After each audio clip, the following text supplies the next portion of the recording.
Dogworks Radio is sponsored by Alaska Dogworks. Check out their website at alaskadogworks.com. You can support this podcast on patreon.com/firstpawmedia. This episode of the podcast is brought to you by First Paw Coffee Company, specializing in private label premium blend coffee. If you're serious about coffee, you should check it out. First Paw Coffee's passion is high-quality, small-batch roasted coffee. They take the extra time to taste and get everything perfect before they release new blends. They aim to bring you a cup of happiness each time you pour yourself some coffee. Find out more at ak.dog/free and enter for a chance to win some First Paw Coffee prizes, a book from our collection, and tote bag. One winner will be selected at random each month. That's ak.dog/free. From First Paw Media, sponsored by Alaska Dogworks Professional Canine Training Center in Anchorage, Alaska. This is Dogworks Radio, committed to families and their dogs to build lifelong and fulfilling relationships. Visit our website at dogworksradio.com. Now here are your hosts, Robert and Michelle Forto. Hello and welcome, everybody. This is Robert Forto, and you're listening to Dogworks Radio on KVRF 89.7 in the Mat-Su Valley. RadioFreePalmer.org is our live streaming site. You can hear all of our episodes over on dogworksradio.com, and be sure to check us out on social media by searching Dogworks Radio. And today we have a guest calling in all the way from Australia. His name is Robert Ober, and he is also a podcaster. He works with dogs, and he is a heck of a guy. I was on his podcast a couple of weeks ago talking about my dog Bodie, and I'm looking forward to talking to Robert. Robert, how's it going today? Look, I'm tremendous, and I'm ecstatic about being able to be on your podcast as well. Well, thank you very much for joining us. Robert, can you just tell us a little bit about who you are and what you're all about, please? No problem at all. So, as Robert mentioned, I'm in Australia. I'm just a little bit north of Sydney. Always loved dogs. Had a bit of a delayed sort of a relationship with dogs because of certain circumstances and where we lived, weren't allowed to have them. But that sort of changed about 8 years or so ago. When we were able to have a dog, we got one pretty much straight away, and that really ignited something inside me. So I learnt a hell of a lot, listened to as many podcasts and programs from trainers and nutritionalists, behaviorists, and everything that I could, and really became a sort of sponge for anything at all to do with dogs. Always had that relationship with dogs, and I know I've always been drawn to, and not in a weird way, touching dogs and massaging, and they seem to sort of share that little bit of a connection with me. And so not long after that, I started massaging and learning about the anatomy, did a formal course, and sort of built a little bit on that, and I sort of do that as my side gig. I'd love to be able to do it full time, but we'll see how we go if that grows. Also, not by my intent, and probably go back about 4. My decision. It was her decision. So she loved running, loved open spaces. Decided that I'd do things like we started going to park run, which I'm guessing maybe you guys have up there in Alaska, but it's around the world. So I love telling people about park run, 5K fun run for humans, but it's a dog friendly event. Right. So if you want to start doing some canny cross or stuff like that, I always tell people to go there. It's free and great way to get active with your dog. But it sounds like that you're firmly immersed in the dog world like many of us are, and we have a bunch of different directions we can go here on our podcast to talk about this relationship that you have. I want to start off by talking about the work that you do with the massage.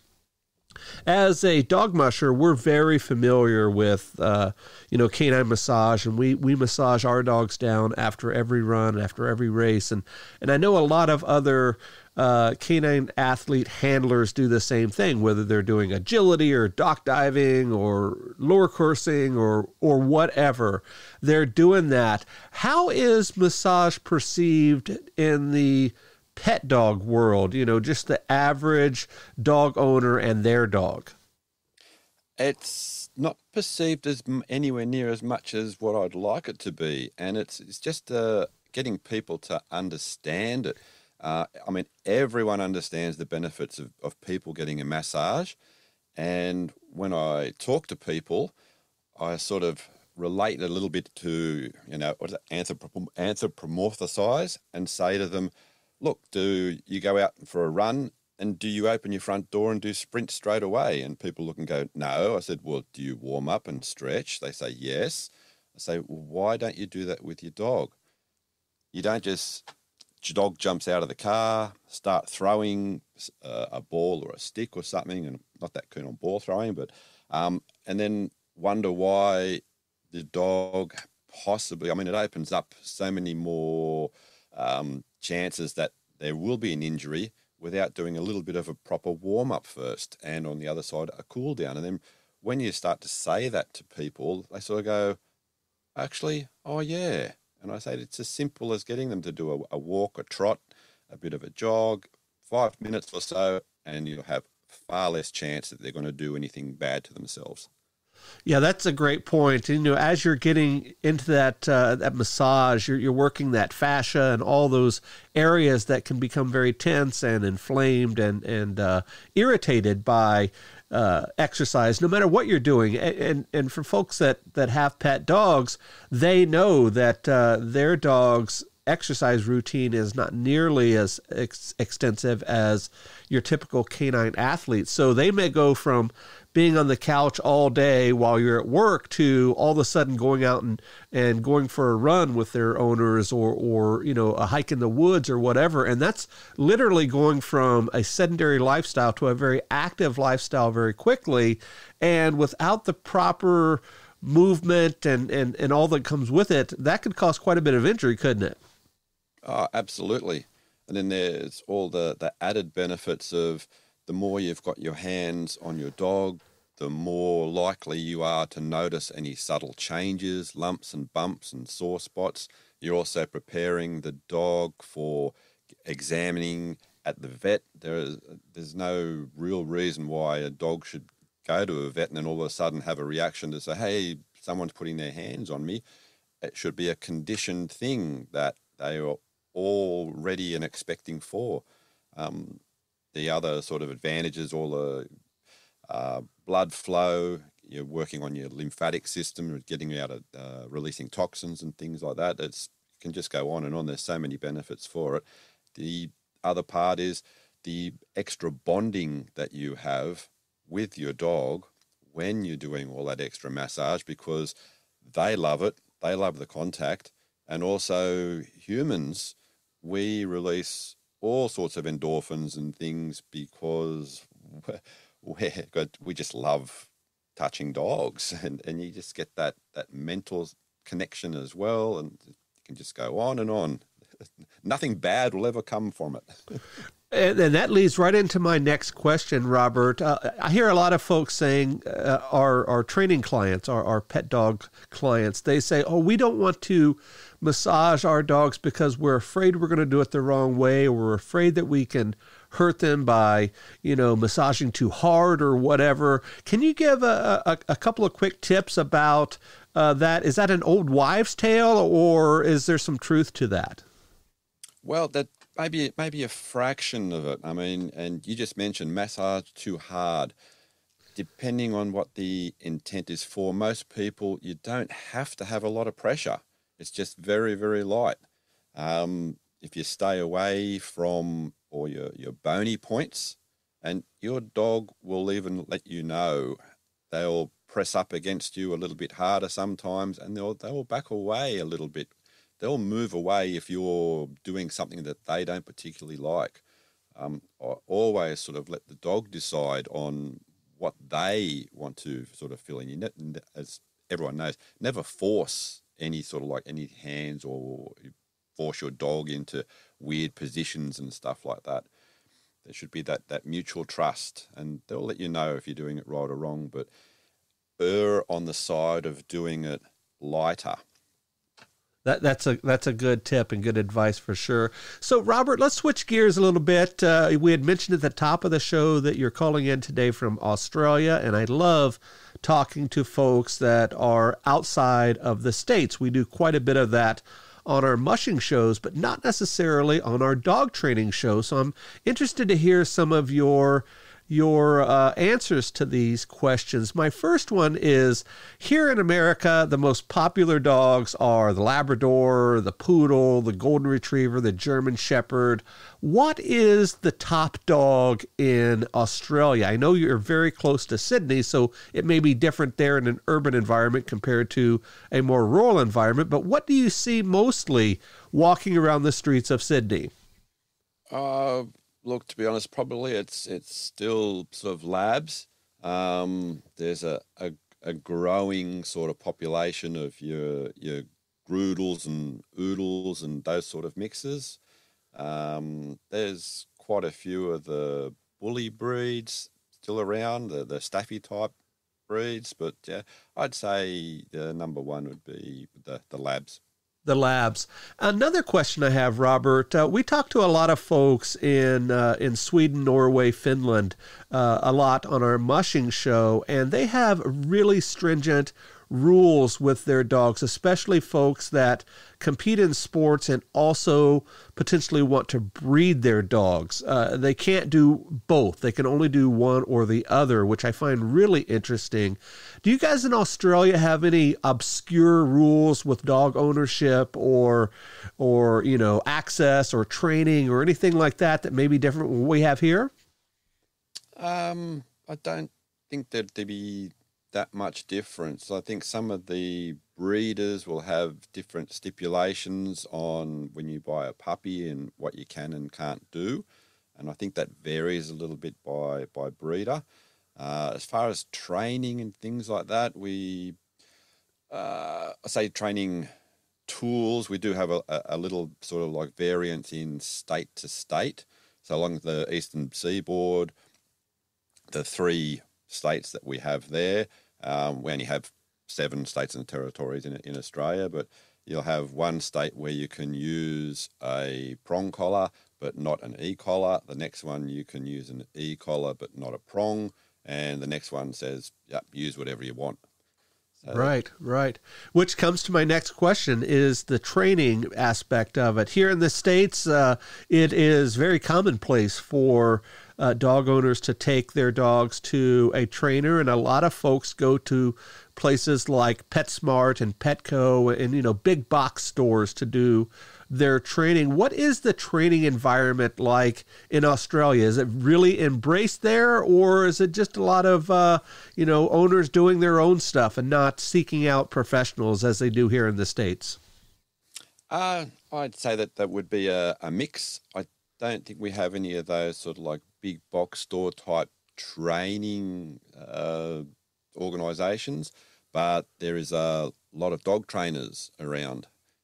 Right. With varying sort of experience and stuff like that. So let's jump into your podcast. You and I met on one of the podcasting groups. We found each other there. And of course, we started talking because both of us do a dog-related podcast. And it's interesting the way that you do it. I really like your format. And as I said at the top of the show, I was on your show a couple of weeks ago. I don't think it's aired yet, talking about my dog Bodie, and I loved it. It was fun to just tell stories for almost an hour about my best buddy Bodie. How did you come into podcasting? And second off, why did you choose that format that you have now? So I mentioned previously I do a bit of traveling to and from work. I came across like, podcasts, great. Now I can listen to a lot of people talk about a lot of stuff, and obviously that was mostly for dogs.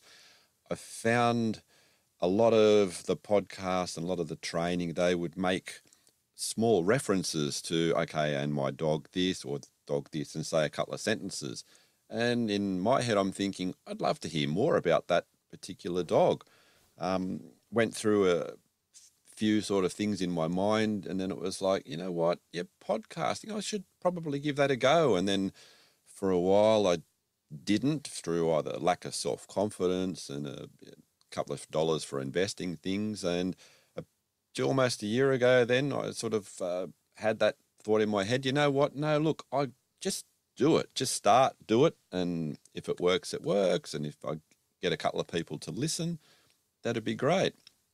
So the concept was just get someone to talk about one dog. It's like a dog's This Is Your Life. And we just go through how people meet, all sorts of different adventures, whether any, they're bonding, funny stories, sad stories. And I've had an absolute blast. I've got to reach out to people to talk about dogs, which I love, people like yourself all over the world. Haven't had too many people say no, and it's just been amazing. I've just talked to just normal pet owners, to professional dog sports people that have won world championships, to mushers. I do a little bit of that on the side as well. Last week's episode I put out was a dog, a little Shih Tzu that's been on the Fashion Week in New York on the catwalk. It's just all about getting people to hear about how awesome and how diverse and how unreal just dogs are for us. You had mentioned that you've been on the air, so to speak, for a year now, and we just celebrated our 12th year anniversary at the end of January, and it's been a long time that we've sat here behind the mic and heard lots of stories and given lots of advice and all that. And I will tell you, Robert, that my favorite thing as a podcaster is to hear the stories, the variety and the depth of stories that people have about their dogs. And that's what your show is all about. Do you feel the same way, that there's just, my goodness, such a connection that we have with our dogs? And it makes our job as podcasters pretty easy, doesn't it? To get someone to talk about their dog, I don't have to do much, as you found out. Right. And yeah, I mean, there is no other connection, I think, between two species on the planet that have just evolved together, like humans and dogs, I think. Right.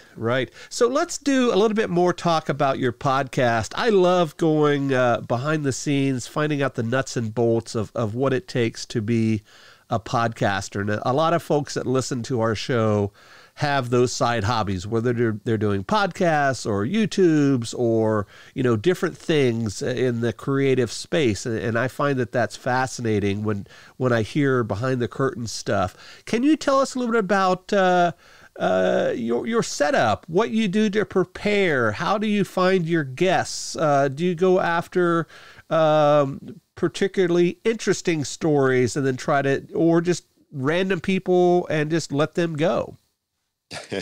I wish I could say I was half as organised as someone like yourself, but at this stage, no, and I know I need to get myself a little bit more ordered. It's basically the first couple of episodes, just to try it, was just with a few friends, and they ran a fair bit shorter than what they are now. On average, now an episode would go around about 3/4 an hour to an hour, but just using social media, reaching out to a few like Instagram dogs, or you see people with dogs on Facebook, a little bit on LinkedIn, and just getting a cross section of people. So for listeners to hear that I don't sort of like specialize in one particular type of dog. It's just that anyone that can talk passionately about their dog will always have different stories. Yes, there'll be a little bit of crossover. That's all part, I think, of the listeners saying, "Oh, yeah, my dog does that," and then there's a few of them like, "Oh, I wonder if I could get my dog to do something like that." And for folks that are listening now, be sure you head over to wherever you get your podcasts and check out the Relaxed Dog Podcast, and we'll be sure to put that in the show links as well. Robert, two more podcasting questions, again, sort of behind the scenes type stuff.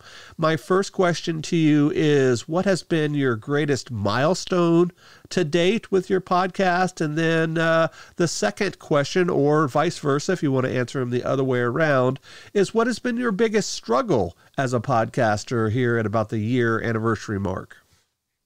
Oh, interesting question. Milestone would be, look, I'm still doing it. I think I've read on quite a few things. They say if you get to past your 8th episode, that's where a lot of people sort of fail. Right.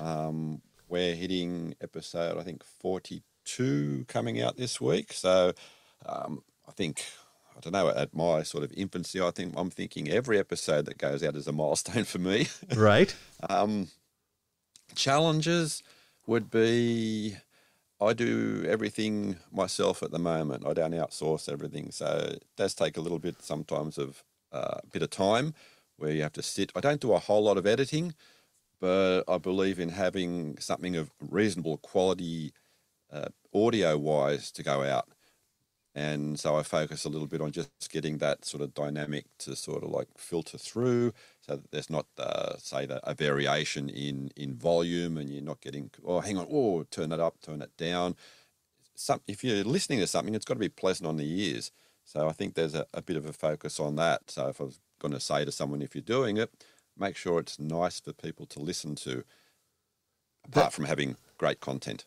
And those are excellent tips for sure. So let's switch the tables a little bit, Robert. You have mentioned that you have over 40 episodes now of hearing people talk about their dogs and their stories with their canine buddies. And I'm sure you have a lot of stories about your dog as well. You had mentioned at one point in the show today that you do a little bit of canicross, a little bit of bike joining with your dog, but you have a pretty cool relationship with your dog. So let's spend the last 4 or 5 minutes here learning about you and your canine buddy and the relationship you have. What can you start us off with, and then we'll just ask some questions from there. Well, I've always sort of like believed that you don't give your dog too many restrictions. So I think we've let her try to make a lot of decisions and learn herself. I think there hasn't been too much negativity. Did sort of a battle I sort of lost was that she had the run of the house when she was younger, stopped at the bedroom, but that sort of didn't last all that long. And then also sort of lost in the bedroom all right, but not on the bed. But that sort of didn't last that long either. So, and as it sort of like happens, and we've only got the one dog, so that's not too much of an impact. I sort of, I don't know. Our sort of like house sometimes revolves around her, but not in a negative way. We don't have children, so that sort of like a part of the equation is different, obviously, for people with families. And we just sort of try and live in harmony. I think getting her out, she's walked at least once a day, sometimes twice. We're lucky enough to be about 5 minutes from a state forest, so she gets a bit of a run up there a couple of times a week. And I think another thing is that we constantly get her to use her mind. So even simple things and like hiding some food around the house or outside and getting her to hunt and forage. She's got a lot of different sort of toys and training toys. And I suppose I'd say the word training. A lot of people don't like that word training because they think it's a chore. But it's more just like if you say you're playing with your dog, like if you did have children, you're playing with your children, you get that better interaction, better bond, and less issues. Right. Folks that are listening, in that last couple of minutes, there were probably more training tips and tricks than I've heard in a long time. We heard the triumphs and the struggles with Robert and his dog all in that last couple of minutes, and good stuff there, a lot of nuggets. Robert, you had mentioned earlier that you got involved with dogs later in life due to where you were living and those circumstances. And we also talked about the most popular breeds in Australia being the typical lab, golden retriever, German shepherd type dogs. And you chose a Doberman. How come you chose that breed, and what did you know about that breed going in?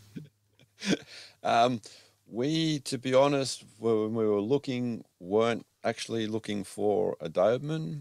We were looking for something slightly a bit different, and we were coming back from our local shopping centre one day and saw a sign on the post, Doberman puppies for sale. I looked at my partner and we said, this is not exactly what we're looking for. It's something a bit different, and it will be a bigger challenge, because I knew a little bit about Dobes at that stage.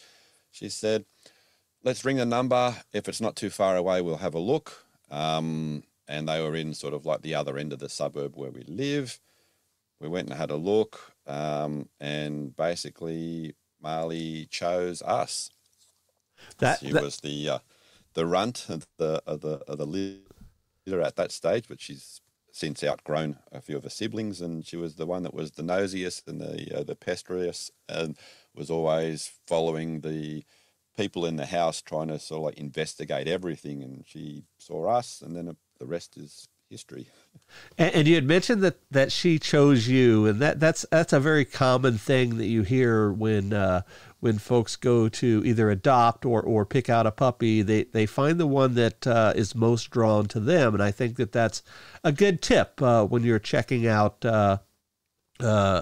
puppies, whether it be at a breeder or even at the local shelter. Find one that you can attach to and bond with right away. Robert, we have just a couple of minutes left.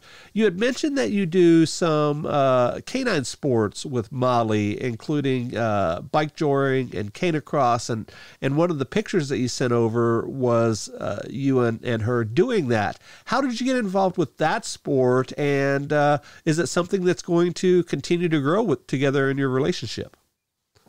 Yes, absolutely. So that sort of came about from after doing the bit of park run and doing just a little bit of like self-canny and stuff like that in the forest. And basically I looked at it, she's wanted to go faster, and she was dragging me around like an anchor. So I looked into a couple of things and thought, no, got to get something with wheels.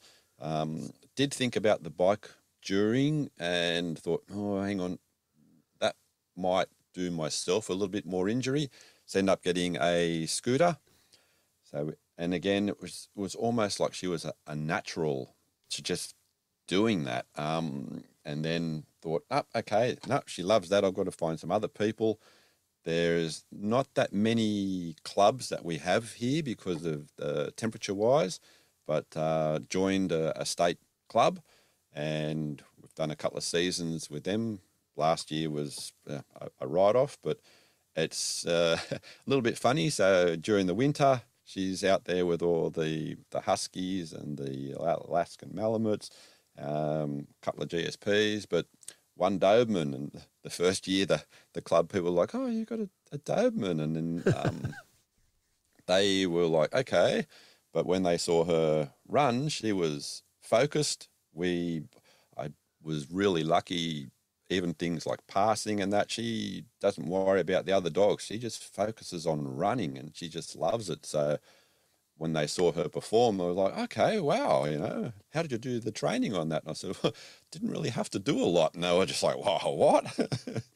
And yes, hopefully we'll still continue to do that. We're sort of at the end of our summer now, so I'm looking forward to the cooler months ahead. Excellent. Robert, how can folks find you on social media? Do you have a website? And of course, plug your podcast a little bit before we go. Okay, I keep things pretty easy. So if you want to get in touch with me or look at anything, it's all The Relaxed Dog. And after you put in The Relaxed Dog, then you can see whether you want to go to the website. Podcast is also called The Relaxed Dog. I keep the same name for everything. It's less confusing for me too. That's the way it works. And you are also on Facebook as well, and folks can reach out there as well. And as I say on every episode, we'll definitely put some links over on the show notes. Robert, it has been a pleasure. Thank you very much for joining us, and we'll talk again soon, okay? Oh, absolutely. Pleasure has been all mine. Thank you very much for having me on the show. It's very much appreciated. It's my first time out on the other side of the microphone. Well, thank you very much. Robert Ober is our guest, calling in from Australia, and this is Robert Forto for DogWorks Radio. We will talk to you guys next time. Goodbye. This episode of the podcast is sponsored by First Paw Coffee Company. Learn more at firstpaw.coffee. From First Paw Media, this is DogWorks Radio. We hope you enjoyed this podcast, and we invite you to subscribe in Apple Podcasts, Spotify, Stitcher, or wherever you get your podcasts. You'll find a link on the episode notes. You can tap or swipe on the episode cover art, and you'll see some offers from our sponsors. You can support our show by supporting them.